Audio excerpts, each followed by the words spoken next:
ಪ್ರೀತಿಯ ನನ್ನ ಯೂಟ್ಯೂಬ್ ಕುಟುಂಬಕ್ಕೆ ಮತ್ತೊಮ್ಮೆ ನನ್ನ ಪುಟ್ಟ ಪ್ರಪಂಚಕ್ಕೆ ಸ್ವಾಗತ. ಇವತ್ತು ನಾನು ವಾಂಗಿಬಾತ್ ಮಾಡ್ತಾಯಿದ್ದೀನಿ. ವಾಂಗಿಬಾತ್ ನಾನು ಫಸ್ಟ್ ಟೈಮ್ ಮಾಡ್ತಿರೋದು, ಹಾಗಾಗಿ ಹೇಗೆ ಮಾಡೋದು ಅನ್ನೋದನ್ನು ನಾನು ವಿಡಿಯೋ ಮಾಡ್ಕೊಳ್ಳಿಲ್ಲ. ನಾನು ಮಾಡಾದ್ಮೇಲೆ ಚೆನ್ನಾಗಾದರೆ ನೆಕ್ಸ್ಟ್ ಟೈಮ್ ವಿಡಿಯೋ ಮಾಡ್ಕೊಳ್ಳೋಣ ಅಂತ ಅಂದ್ಕೊಂಡಿದ್ದೀನಿ. ಇವತ್ತು ವಾಂಗಿಬಾತ್ ತುಂಬಾ ಚೆನ್ನಾಗಾಗಿತ್ತು. ಫಸ್ಟ್ ಟೈಮ್ ಮಾಡಿದ್ದಾದರೂ ನಮ್ಮ ಮನೇಲಿ ಎಲ್ಲರಿಗೂ ಇಷ್ಟ ಆಯಿತು. ಶಾರು ಅಂತೂ ಯಾವಾಗಲೂ ಅಮ್ಮ ಅದೇ ಬಾತು, ಅದೇ ದೋಸೆ, ಅದೇ ಚಪಾತಿ, ಬೇರೆ ಏನಾದರೂ ಮಾಡಿಕೊಡಮ್ಮ ಅಂತ ಕೇಳ್ತಿದ್ಲು. ಅದಕ್ಕೆ ನಾನಿವತ್ತು ವಾಂಗಿಬಾತ್ ಮಾಡಿದೆ, ಚೆನ್ನಾಗಿತ್ತು. ನೆಕ್ಸ್ಟ್ ಟೈಮ್ ನಾನು ಮಾಡಿದಾಗ ಶೂಟ್ ಮಾಡ್ಕೊತೀನಿ, ನಿಮಗೆಲ್ಲ ತೋರಿಸ್ತೀನಿ ಹೇಗೆ ಮಾಡೋದಂತ. ಇವತ್ತು ಜೂನ್ 5 ವಿಶ್ವ ಪರಿಸರ ದಿನ. ಇವತ್ತು ನನಗೆ ಕರೆದಿದ್ದಾರೆ ಸ್ಕೂಲ್ ಹತ್ರ, ಇಲ್ಲಿ ಗೌರ್ನಮೆಂಟ್ ಸ್ಕೂಲ್ ಇದೆ ಅಲ್ವಾ, ಅಲ್ಲಿಗೆ ಕರೆದಿದ್ದಾರೆ. ಇವತ್ತು ಧರ್ಮಸ್ಥಳ ಸಂಘದಿಂದ ನಮ್ಮೂರಿನ ಸರ್ಕಾರಿ ಶಾಲೆ ಹತ್ರ ಗಿಡ ನೆಡುವ ಕಾರ್ಯಕ್ರಮ ಇದೆ. ಹಾಗಾಗಿ ನಾನು ಹೋಗ್ತಿದ್ದೀನಿ. ಅದಕ್ಕೆ ಬೆಳಗ್ಗೆ ತಿಂಡಿ ಈಸಿ ಆಗಲಿ ಅಂತ ವಾಂಗಿಬಾತ್ ಮಾಡಿದೆ. ಮಧ್ಯಾಹ್ನಕ್ಕೂ ಇದನ್ನು ತಿಂದ್ಕೊಂಡ್ರಾಯ್ತಂತ ಇವಾಗ ಎಷ್ಟು ಬೇಕು ಅಷ್ಟು ಮಾತ್ರ ಮಿಕ್ಸ್ ಮಾಡ್ಕೊಂಡಿದ್ದೀನಿ. ತಿನ್ನಿಲೈ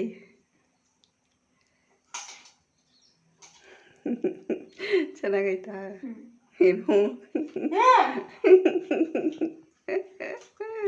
ಶಾರುನ ಸ್ಕೂಲಿಗೆ ಕಳಿಸಿ ನಾನು ಕೂಡ ಮನೆ ಕೆಲಸ ಎಲ್ಲ ಮುಗಿಸಿ ಇಲ್ಲಿಗೆ ಬರೋ ವರ್ಷದಲ್ಲಿ 10:30 ಆಯಿತು.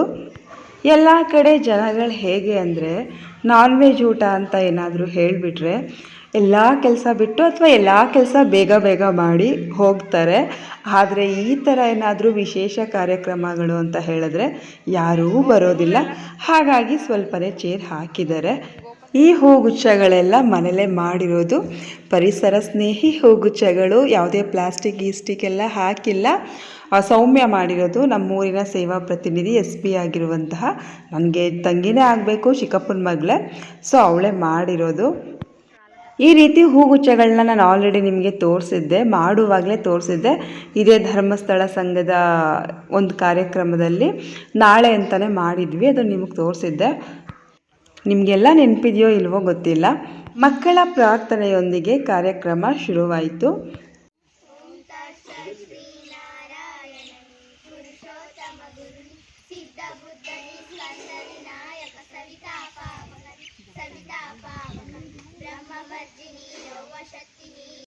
ನಂತರ ಬಂದಿರುವಂತಹ ಅತಿಥಿಗಳಿಗೆ ಮತ್ತು ಅಲ್ಲಿ ಸೇರಿರುವಂಥ ಎಲ್ಲ ಸದಸ್ಯರುಗಳಿಗೆ, ವಿದ್ಯಾರ್ಥಿಗಳು ಮತ್ತು ಶಿಕ್ಷಕರಿಗೆ ಪವನ್ ಸರ್ ಅವರು ಸ್ವಾಗತವನ್ನು ಕೋರಿದ್ರು.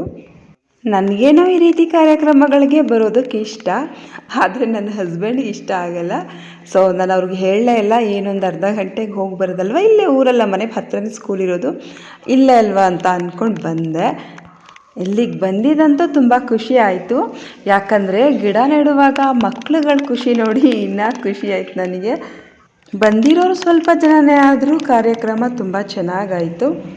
ಎಲ್ಲರನ್ನೂ ಸ್ವಾಗತ ಕೋರಿದ ಮೇಲೆ ಇವಾಗ ಅತಿಥಿಗಳೆಲ್ಲ ಸೇರಿ ದೀಪವನ್ನು ಬೆಳಗಿದ್ರು.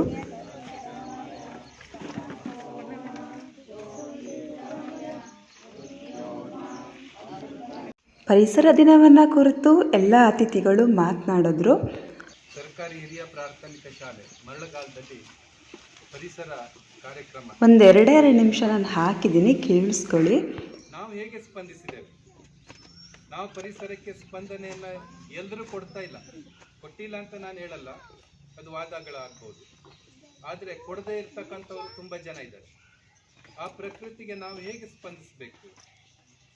ಅದರ ರಕ್ಷಣೆ ಇರ್ಬೋದು, ಪ್ರಕೃತಿಯಲ್ಲಿ ಇರ್ತಕ್ಕಂಥ ಗಿಡಗಳಿರ್ಬೋದು, ಸಣ್ಣ ಪುಟ್ಟ ಕಾಡು ಪ್ರದೇಶಗಳಲ್ಲಿ ಪ್ರಕೃತಿಯಲ್ಲಿ ವಾಸಿಸುವಂಥ ಪ್ರಾಣಿಗಳಿರ್ಬೋದು, ಅವರಿಗೆ ರಕ್ಷಣೆ ಕೊಡುವಂಥದ್ದು, ಅವರನ್ನು ಬೆಳೆಸುವಂಥದ್ದು, ಪೋಷಿಸುವಂಥ ಕೆಲಸ ಅತ್ಯಂತ ಬುದ್ಧಿ ಪ್ರಾಣಿ ಈ ಒಂದು ಪರಿಸರದಲ್ಲಿ, ಪ್ರಕೃತಿಯಲ್ಲಿ ನಮ್ಮ ಭೂಮಿ ಮೇಲೆ ಇರ್ತಕ್ಕಂಥ ಮನುಷ್ಯ ಇವತ್ತು ಆ ಪ್ರಕೃತಿಗೆ, ಪರಿಸರಕ್ಕೆ ಸ್ಪಂದನೆಯನ್ನು ಕೊಡ್ತಾ ಇಲ್ಲ. ಅದು ಕೊಡಬೇಕು ಹೇಳುವಂಥ ಒಂದು ಸಣ್ಣ ಒಂದು ಜಾಗೃತಿ ಮೂಡಿಸುವಂಥ ಕಾರ್ಯಕ್ರಮ. ಎಲ್ಲರ ಭಾಷಣ ಕೇಳೋದಷ್ಟರಲ್ಲಿ ನಿಮಗೆ ಟೈಮ್ ಸಾಕಾಗುತ್ತಾ ಇಲ್ವೋ ಅಂತ ಅಂದ್ಕೊಂಡು ನಾನು ಇವರೊಬ್ಬರದೇ ಭಾಷಣ ಹಾಕಿರೋದು, ಅದು ಸ್ವಲ್ಪ ಮಾತ್ರ ಹಾಕಿದ್ದೀನಿ. ಪ್ರೌಢಾವಸ್ಥೆವರೆಗೆ ನಮಗೆ ನೋಡ್ಕೊಳ್ಳೋರಿದ್ದಾರೆ, ತಂದೆ ತಾಯಿ ಶಿಕ್ಷಕರು ಶಾಲೆಯಲ್ಲಿ ಎಲ್ಲ ನೋಡ್ಕೊಳ್ತಾರೆ. ಆಮೇಲೆ ನಾವೇ ಬೆಳಿಬೇಕು. ಹಾಗೆ ಗಿಡವನ್ನು ಒಂದು ಹಂತದವರೆಗೆ ನಾವು ರಕ್ಷಣೆ ಮಾಡಬೇಕು, ಪೋಷಣೆ ಮಾಡಬೇಕಾಗುತ್ತೆ. ಆಮೇಲೆ ಅದು ಇಲ್ಲಿ ಒಬ್ಬರು ಅತಿಥಿಯವರು ತುಂಬ ಚೆನ್ನಾಗಿ ಹೇಳಿದ್ರು. ಏನಂತ ಹೇಳಿದ್ರೆ ನಾವು ಮಕ್ಕಳು ಹುಟ್ಟಿದ ಹಬ್ಬವನ್ನು ಕೇಕ್ ಕಟ್ ಮಾಡಿಸಿ ಆಡಂಬರವಾಗಿ ಹಾಗೆ ಹೀಗೆ ಮಾಡೋದಕ್ಕಿಂತ ಪ್ರತಿ ವರ್ಷ ಅವರು ಹುಟ್ಟಿದ ಹಬ್ಬದ ದಿನ ಮೊದಲನೇ ವರ್ಷದಿಂದ 21ನೇ ವರ್ಷದವರೆಗೂ ಒಂದು ಶ್ರೀಗಂಧದ ಮರ ಅಥವಾ ಸಾಗೋನಿ ಮರವನ್ನು, ಅಂದರೆ ಟೀಕುಡ್ ಅಂತ ಹೇಳ್ತೀವಲ್ವ, ಅದನ್ನು ನೆಡ್ತಾ ಬಂದರೆ ಅವರು 21 ವರ್ಷ ಬರುವಷ್ಟರಲ್ಲಿ ಆ ಮರಗಳ ಆದಾಯದಿಂದ ಅವ್ರ ಎಜುಕೇಷನ್ ಮಾಡಿಸ್ಬಹುದು ಅಥವಾ ಅವ್ರ ಮದುವೆ ಖರ್ಚಿಗಾಗುತ್ತೆ. ಯಾರೋ ಒಬ್ಬರು ಇದೇ ರೀತಿ ಗಂಧದ ಮರಗಳನ್ನ ಅವ್ರಿಗೆ 21ನೇ ವರ್ಷದವರೆಗೂ ನೆಡ್ತಾ ಬಂದು ಆ ಗಿಡದ ಆದಾಯದಲ್ಲಿ ತನ್ನ ಮಗನಿಗೆ ಮೆಡಿಕಲ್ ಓದಿಸಿದಾರಂತೆ. ಪ್ರತಿ ವರ್ಷ ಯಾವುದ್ಯಾವುದೋ ಯೋಜನೆಗಳಡಿ, ನಾನು ಯಾವ ಯೋಜನೆ ಅನ್ನೋದನ್ನು ಮರೆತೆ, ಆ ಯೋಜನೆಗಳಲ್ಲಿ ಮರಗಳನ್ನ ಅರಣ್ಯ ಇಲಾಖೆಯಿಂದ ರೈತರಿಗೆ ಕೊಡ್ತಾರಂತೆ, ಪ್ರೋತ್ಸಾಹ ಧನವನ್ನು ಕೂಡ ಕೊಡ್ತಾರಂತೆ. ವಿಚಾರಿಸಿ ಮಾಡಿ. ಈಗ ಎಲ್ಲರೂ ಸೇರಿ ಗಿಡವನ್ನು ನೆಡುವಂತಹ ಕಾರ್ಯಕ್ರಮ ನಡೀತಾ ಇದೆ. ಇಲ್ಲಿ ಶಾಲೆಯ ಈ ಸರ್ಕಾರಿ ಶಾಲೆಯ ಮುಖ್ಯ ಶಿಕ್ಷಕಿಯವರು ತುಂಬಾ ಬೇಜಾರು ಮಾಡ್ಕೊತಿದ್ರು.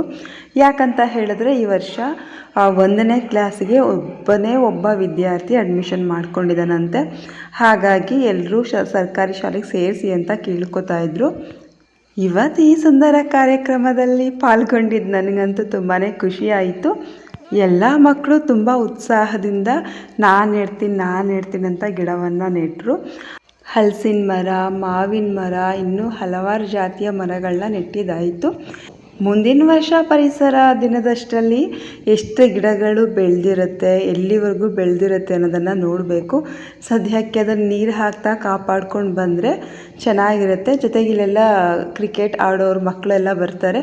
ಅವರು ಸ್ವಲ್ಪ ಜೋಪಾನ ಮಾಡಿ. ಅಲ್ಲಿ ಭಾಷಣದಲ್ಲಿ ಮೇಡಮ್ ಹೇಳಿದಷ್ಟೇ, ಕ್ರಿಕೆಟ್ ಆಡೋದಕ್ಕೆ ಬರೋರು ಗಿಡಗಳನ್ನ ನೋಡ್ಕೊಂಡು ಸ್ವಲ್ಪ ಆಡಿ, ಯಾಕಂದರೆ ಇದು ನಿಮ್ಮೂರ ಶಾಲೆ ಅಂತ ಹೇಳಿದ್ರು.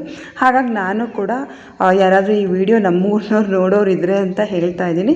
ಕ್ರಿಕೆಟ್ ಆಡೋದಕ್ಕೆ ಹೋಗುವಂತಹ ಮಕ್ಕಳುಗಳು ದಯವಿಟ್ಟು ಗಿಡಗಳನ್ನ ನೋಡ್ಕೊಂಡು ಆಡಿ, ಗಿಡಗಳನ್ನ ನಾಶ ಮಾಡಬೇಡಿ. ನಿಮಗೆಲ್ಲ ಈ ವಿಡಿಯೋ ಇಷ್ಟ ಆಗಿದರೆ ಒಂದು ಲೈಕ್ ಮಾಡಿ. ಫಸ್ಟ್ ಟೈಮ್ ನನ್ನ ಚಾನಲ್ನ ನೋಡ್ತಿರೋರು ಸಬ್ಸ್ಕ್ರೈಬ್ ಮಾಡೋದನ್ನು ಮರಿಬೇಡಿ. ನಿಮ್ಮ ಪರಿಸರ ದಿನ ಹೇಗಿತ್ತು ಅನ್ನೋದನ್ನು ಕಮೆಂಟ್ ಮಾಡಿ ತಿಳಿಸಿ. ನೋಡಿ, ಎಷ್ಟು ವಯಸ್ಸಾದವರೆಲ್ಲ ಬಂದು ಗಿಡವನ್ನು ನೆಡ್ತಾ ಇದ್ದಾರೆ.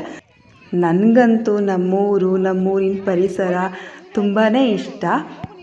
ಕೆಲವರಿಗೆ ಹಳ್ಳಿಯಿಂದ ಹೋಗಿ ಸಿಟಿಲಿರೋದು ಇಷ್ಟ ಆಗುತ್ತೆ, ಆದರೆ ನನಗಂತೂ ನಮ್ಮ ಹಳ್ಳಿನೇ ಇಷ್ಟ.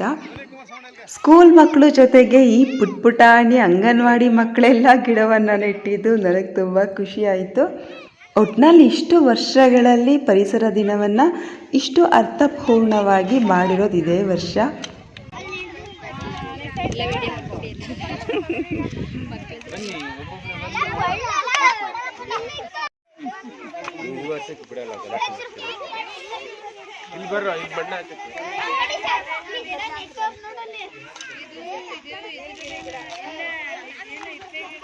ನಿಮ್ಮನೆ ಹತ್ರ ಕೂಡ ಜಾಗ ಇದ್ದರೆ ಇವತ್ತು ಒಂದು ಗಿಡ ಹಾಕ್ಕೊಳ್ಳಿ. ಅಂದರೆ ನಿಮಗೆ ಉಪಯೋಗಕ್ಕೆ ಬರುವಂತಹ ಗಿಡನೇ ಹಾಕ್ಕೊಳ್ಳಿ. ಹೂ ಗಿಡ ಆಗಿರಬಹುದು, ತರಕಾರಿ ಗಿಡ ಆಗಿರಬಹುದು, ಯಾವುದಾದ್ರೂ ಅಷ್ಟೇ. ನಾವೆಷ್ಟು ಆರೈಕೆ ಮಾಡ್ತೀವೋ ಅಷ್ಟು ನಮಗೆ ವಾಪಸ್ ಅದರಿಂದ ಸಿಗುತ್ತೆ. ಆದರೆ ಮನುಷ್ಯರಿಗೆ ಆಗಲ್ಲ. ನಾವೆಷ್ಟೇ ಒಳ್ಳೇದು ಮಾಡಿದ್ರೂ ಅವ್ರ ಕಡೆಯಿಂದ ನಾವು ಒಳ್ಳೇದು ಮಾಡಿದ್ದೀವಿ ಅನ್ನೋದು ಬರೋದೇ ಇಲ್ಲ. ಇವರಿಬ್ಬರು ನನ್ನ ಸ್ಟೂಡೆಂಟ್ಸು, ಟ್ಯೂಷನ್ಗೆ ಬರ್ತಾರೆ. ಸೊ ಆಂಟಿ ನಮ್ಮದು ವೀಡಿಯೋ ಮಾಡ್ಕೊಳ್ಳಿ ಅಂತ ಕರೆದ್ರು, ಅದಕ್ಕೆ ಅವ್ರದ್ದು ವೀಡಿಯೋ ಮಾಡಿಕೊಂಡೆ. ಇಲ್ಲಿ ನೋಡಿ, ಪುಟ್ಟ ಕೈಗಳಿಂದ ಅಂಗನವಾಡಿ ಮಕ್ಕಳುಗಳು ಗಿಡನ ನೆಡ್ತಿದ್ರೆ ಅವರನ್ನೇ ನೋಡ್ಕೊಂಡು ನಿಂತ್ಕೋಬೇಕು ಅಂತ ಅನ್ನಿಸ್ತಿತ್ತು. ಅದಾದಮೇಲೆ ನಮಗೆ ಎಲ್ಲರಿಗೂ ಟೀಯನ್ನು ಕೊಟ್ಟರು, ಮತ್ತು ಸ್ವೀಟ್ ಮತ್ತು ಮಿಕ್ಸ್ಚರ್ ಕೊಟ್ಟರು. ಇಲ್ಲಿ ಪುಟಾಣಿಗಳು ತಮ್ಮ ಪುಟ್ಟ ಕೈಯಲ್ಲಿ ಗಿಡವನ್ನು ನೆಡ್ತಾಯಿದ್ರೆ ನನಗೂ ಕೂಡ ಅವ್ರ ಜೊತೆಗೆ ಒಂದು ವಿಡಿಯೋ ಮಾಡ್ಕೋಬೇಕಂತ ಅನ್ನಿಸ್ತು. ಹಾಗಾಗಿ ನಾನು ಅವ್ರ ಜೊತೆಗೆ ಹೋದೆ. ಅವರೆಲ್ಲ ಶ್ರಮ ಪಡ್ತಾ ಇದ್ದಾರೆ, ನಾನು ಕುತ್ಕೊಂಡು ಸುಮ್ಮನೆ ಅವ್ರನ್ನ ನೋಡ್ತಾ ಇದ್ದೀನಿ. ಸದ್ಯಕ್ಕೆ ನಾವು ಹೋಗಿದ್ದವ್ರಿಗೆಲ್ಲ ಸ್ವೀಟ್ ಮತ್ತು ಖಾರ ಸಿಕ್ತು. ಖಾರ ಮತ್ತು ಸ್ವೀಟ್ ತುಂಬಾ ಚೆನ್ನಾಗಿತ್ತು. ಎಲ್ಲರಿಗೂ ಮತ್ತೊಮ್ಮೆ ವಿಶ್ವ ಪರಿಸರ ದಿನದ ಶುಭಾಶಯಗಳು. ಧನ್ಯವಾದಗಳು.